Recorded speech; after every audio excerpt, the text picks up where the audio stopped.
nakyalira abaana bange nga bakyali baana bato paka kati nsubira n'abantu kufiga okumanya okumutegeera bamutegedde avuma Catherine kusaasira yakibrandinga mu bantu n'abalaga nti n'okuvuma kintu kiyitirivu nnyo kintu kirungi nnyo era nze omusango seguguddewo buguzi emisango nagigulawo dda egimu nagigulawo ndoza emyaka nga 7 emabega n'emirala gye naggulawo recently era gibadde ku poliisi nazo kuba batugambye tuyite fayiro buli muntu alina omusango aguleete nze omu ku bo abasingiddwa okunyigirizibwa ku ngeri gya fulifiga gyakumamu abantu era omusango gyange referensi zange zonna nzirese ku poliisi nze gyekibadde kindeese olwaleero nembiteekayo bulungi omusango gye namuguddeko gya defamation. Twalaba yakuba ne driver we yayisaamu driver w'eggaali era nye gy'emisango kwegiri oba ibyo libyo saagala kati njaga nze neeyogerako nganze kubanga emisango mingi gy'abantu gye babagaye nti buli muntu aleete omusango gwe nga ye ebyoyo byoyo n'ebyange kubanga nze fulifiga ndi families ebbanga ddene nnyo yanvume okuva abaana nga bakyali bato paka essaawa eno naye nsuubira ofiisi ze baatuwa saagala tugambe tuzikozese bubi ofiisi ze batuwa abasinga tulina okuba nga tuzikozesa bulungi ng'abantu kubanga tulina ba presidential advisors n'abatali ba presidential advisors ne ba senior presidential advisors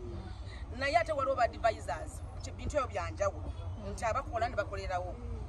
kakati banne njagala okubagamba nti ewofiisi tuzikozesa bulungi waliwo omuntu gw'osanga n'omuvuma n'omusanga n'omuyita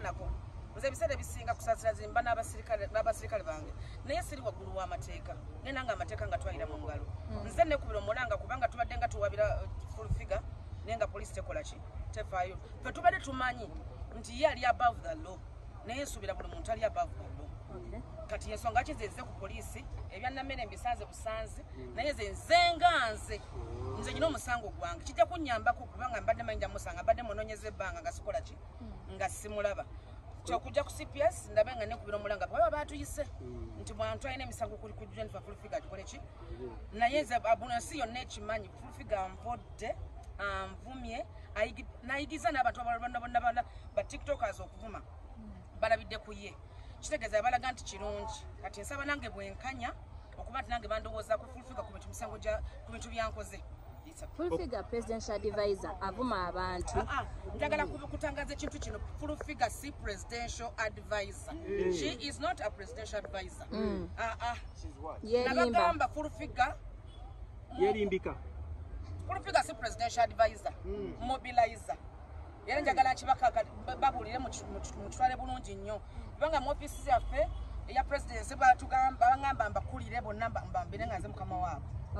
Fulifiga ne Buchaman n'abalala abamu presidential advisor olina okubeera nga olina oqualifyinga era kati lwakuba Fulifiga yano nekigambo presidential advisor buli muntu gwebaita presidential advisor agamba kivumo kiringa ekyafuuka ekivumo nga yakifudde ekivumo era nsaba buli muntu abagamba nti presidential advisor musabe kaadi alimekanga police alimekanga bifo bantu gyoyitireyo fanafe tuba n'abantu naye tutambula nabo naye nga tutwewanika tetuli waggulu w'amateeka kati tusuubira buli abagende wama mikase olina garanti ki bwogenda bwoti ogenda kudda kuba tulaba abagenda tebadda nabadde nagenze dda era gyenva nkomyewo kubanga nze ebyange mbimaliriza natutte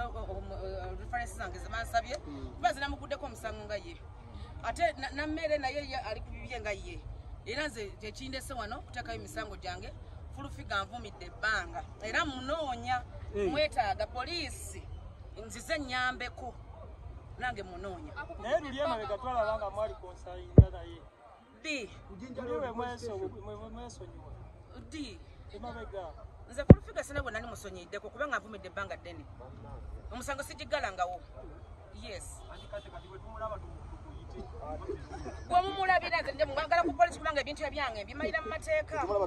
era nsimuddangamu simuvumangako amulabako ekirabo nze munnaye sina kirabo njagala bamateeka abakwatisa amateeka bo bamunoonye bamundeete kuba nange munoonya kijja kunyambako Fulifiga okuba wali nenammeere kubanga bonna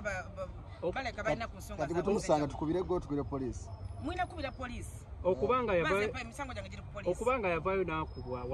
watowolokokako okogye wali kuba yakubwa ensi eno bagamba ensi egunjuza miki muliro kati ensi bweba yagunjula mukyala fulufiga abamugunjula sigwagira kuba nze ngale sibagira teeka lya kuba era nammere wabanga yakuba fulufiga bamukwate naye bwe kibanga nammere teyakuba ku fulufiga ne bamukwata poliisi bakoze bubi nnyo kubanga ne kamera za Uganda ziraga nti nno abasajja abakuba omukyala bambi fulufiga ekyo kibi kyali kibi ne baba bamukuba kyali kibi naye kubanga bali babayise ku mateeka bwe gakola naye nammere yakuba fulufiga bamukwate naye bati yakuba nabamukwata bajja kulaga abantu ti nno fulufiga okuvuma kirungi mu bantu. Should we think fulufiga musukulu mumumwe because avuma abantu ne ku poliisi abeerawo teri amukwate kato wafuuka makaagi lwaki tebamukwata? Fulufiga ye muntu asooka okuvuma ayina tusooka n'asooka ku poliisi nga mumanyi nti nno yafuye ekifuula kiddukiro kyakulwanyisa ate bwamala n'ateekayo ayinza kubanga ekyendaba ayinza okuba ateekayo akamuume sina bukakafu naye bukyendaba yeyita muganda wa Natasha ensonga Natasha yagenda wa kumulaba mbu yajja ne mudolyo n'amulaba naleeta ebirabo Fulufiga ng'ajagala bifaananyi mwani mulete mulaba ebifaananyi bya Fulufiga ng'ataddayo Natasha olaba ateekayo ng'afukamiridde buli muntu naye ayinza okutateekayo ekifaananyi kya Natasha kakiba kyamuhoza abibawe kati wano mu Uganda tewali office gye tutatuukamu naye office tuzikozesa bubi bwe tutyo waliwo amateeka galaga nti ngende kubira gundi wekwasa buli muntu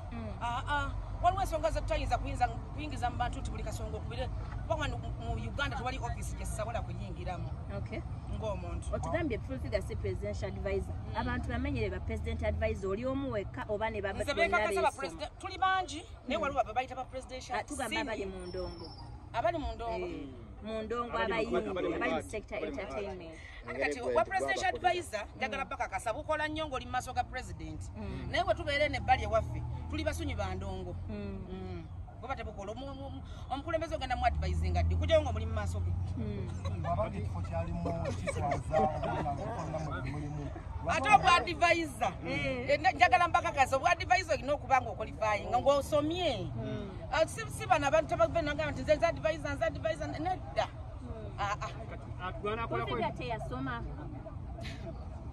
simanyiwulira yagamba yakoma mu primary ate awo taata n'afa Fulufiga tatutamya kigambo kya presidential advice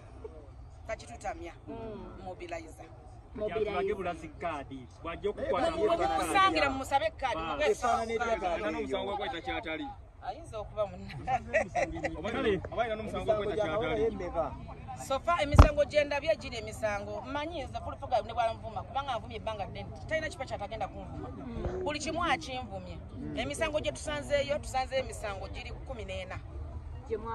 egiriyo nga gikwata ku Fulufiga kati tusaba poliisi ya Uganda bannange tuyambe negyo emisango nagyo egikoleko abantu bangi nnyo senga kulannama ali bubi bakitone bali bubi bani bonna buli muntu ali bubi bannange n'ovuma munno goli mukazi n'ogenda n'ovuma ebivumo ebyo goli mukazi gomama ate Fulufiga yefuna nti zolo ate si zolo kubanga singa zolo senga buli muntu amanyi bba wa Fulufiga senga amanyi abaana ba Fulufiga mwali mbalabayeko mu kamera si zolo kitegeeza buli kyakula kikola ki mwana we ye Museveni mbu amera omulabyeko amere yali mu mbeera ki munne